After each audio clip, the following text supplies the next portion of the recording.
So it's pulling it straight to ground. You can see that it's very, very much to ground is that. So it's got to pull down to ground. So what we're going to do, we're going to snip that wire now and see what the result is, and hopefully we'll get a signal back. It's coming as close to what it was at Schmieben as it can get today, really. I've got an old Mazda here, Mazda 6, 2003. It's written in Finnish, but it's been somewhere. It's had an airbag module fitted. This is the old one. I don't know what they've done, but I can't communicate with it. Right, so that's the good old usual communication fail. As you can see, there's basically very little on here to go into. I've already been into instrument cluster, powertrain control module. There's no faults. I thought if there's a CAN fault, maybe there might be some issue there. So we'll go to ABS. Some weird connector there. What's that? Either way, I need to now look at the wiring diagram.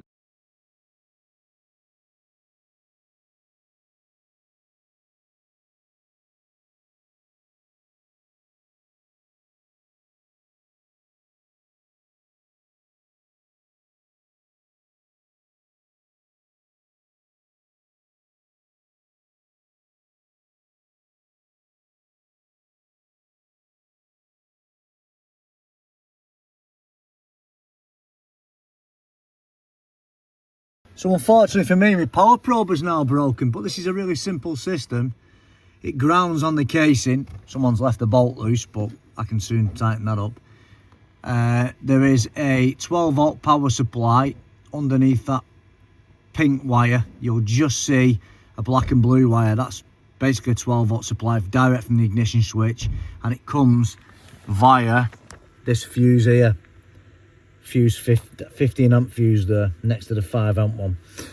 That is all working under load. I've tested it. The last thing to check, and there's not much really on this basic bloody thing, that very fine green wire there corresponds to that green wire there, and that is a direct link to the DLC. There's no CAN bus on this guy. Well, it don't seem to have CAN bus anyway.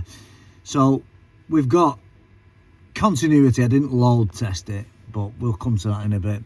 I'm working on the theory now that it's just buggered. There's some freaking comms issue. Maybe there's something else on that line causing some really bad interference. I don't have another old Mazda 6 to compare it against, but I'm going to try and scope that green line in a minute. So actually this IDS is pretty useful. It said RCM, I guess that's restraint control module, and it's saying no response on the ISO K line pin 7 at the DLC circuit 70. Module not responding, it may be optional. It's certainly not optional because it's you know, no power, no ground on a module is faulty. So it's giving exactly what I just said, because, you know, I've got a lot of experience with K-line. We need to now work out, probably it's the module, because BMW suffer this, old BMWs.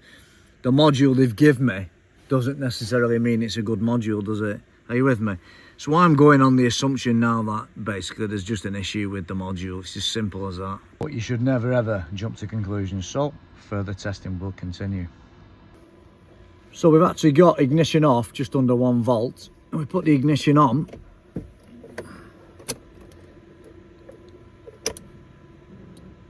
We just have it between 4 and 5 volts on that yellow line. There's no activity at all on K line. It's basically dead as a witch's tit, isn't it? So with our airbag unit disconnected, we've still got a crappy scope trace. So I guess chopping that like I did before was a good idea. Now we've separated the ABS unit, what we can do now is we can just manually join that to that and see if we can come with it. Well, according to cutting that wire, we've now got the restraint module is now working. Of course, ABS isn't working. So it does look like we've probably got an issue with that. Optional modules, well, I guess that's something to do with the headlight aiming system. Like I said, cutting that wire, we've now got that out the circuit and we're communicating directly. Let's go and see if we can get in. Maybe even use the think tool on that as well. We've got into it now, so we can actually read the fault code. So it does look like it's probably the ABS unit what we're faulty. It was a good idea, a good decision to do that. So restraint control module, we've got an internal fault, but it might need just configuring. We've got passenger airbag deactivated. So when the vehicle is now, the think tool is interrogating the airbag unit down there, as you saw then, we had a great signal, and at 500, 600 millivolts, give or take, it's in standby mode. So that's really good news, isn't it? Because we certainly didn't have that before, and we can actually see now exactly what our issues are.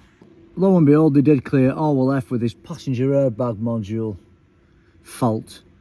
The camera's in vertical mode, unfortunately, but basically the connector for this, you can just about see it.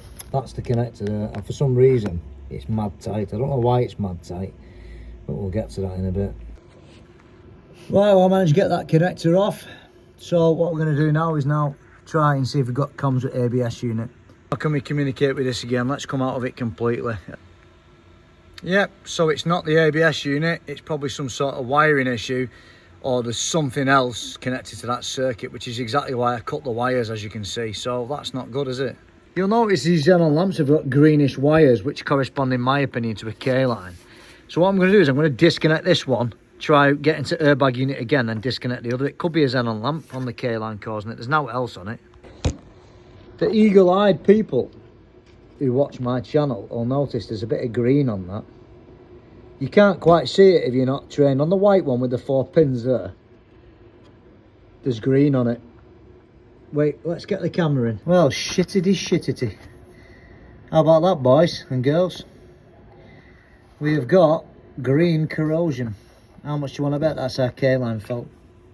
Well, guess what? We've got comms with airbag unit. Let's read the fault code. So it looks like it's the right Xenon headlamp. So we plug our ABS unit back in now. We should hopefully have comms with ABS unit. It's K-line. This is the beauty of it. And because of BMW experience, old E39s, E46s, loads of K-line faults. I'm a good dab on with K-line. I've got 20 years experience with K-line issues, believe me.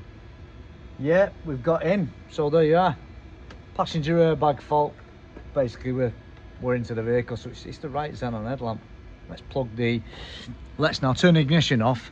Let's plug the ABS module back together now and see if that cures it. I'll tell you what a strange fault, eh? Lovely though, this is a good, I've not had a fault find like this for months. Unfortunately, I don't get to do any fault finding anymore, and I'm good at it, so it's a shame really, isn't it? Well, guess what, dudes? We're into ABS unit. Fan bloody tartar. Fantastic! So he wants his car back now, this man. So unfortunately for me, I'm going to give him the bearer a good news. It's worth about 700 quid, this car. Well, in Finland it's worth about 2 grand, but happy days. No faults with ABS, dudes. Right, so this job is now complete. So basically the issue with this now is we need a right-hand headlamp. I'm going to check the other one, because if that's got corrosion, then it'll leave one of them as well. I hope you enjoyed that. I hope you learned something. So the trouble with garages and people nowadays is they mean well. They've swapped the unit, because that's what people do. I haven't got a clue what they're doing. But then to go and say it's a passenger seat occupancy detector just blows my mind. I'm not here to call people, but if you don't know what you're doing, come to someone like me and I'll frigging teach you. This is why I'm desperate to teach people, because there's that many folk out there charging good money, 100 quid an hour, whatever, and they haven't got a clue what they're doing. It's just a process of bloody elimination, isn't it? If you've no comms, check your K-line. It was like all over. It was pulled to like 5 millivolts. It didn't do anything when we interrogated it. It didn't wake up, it didn't pull up, did it? Until we cut the wires, and then we found out it wasn't the ABS, it was the bloody Xenon lamp. You know what I mean? And because it's all on one line, it's all the same wire. If one unit goes down, dominates that bus, nothing on that will communicate. So all the Xenon lamps don't communicate, the ABS don't communicate, and the airbag don't communicate. Until you find the issue, you just pull the frigging thing apart. Get rid of that short, because it is a short dominant signal, and then after that it all works. Don't forget to subscribe, please, and help the channel grow, I guess.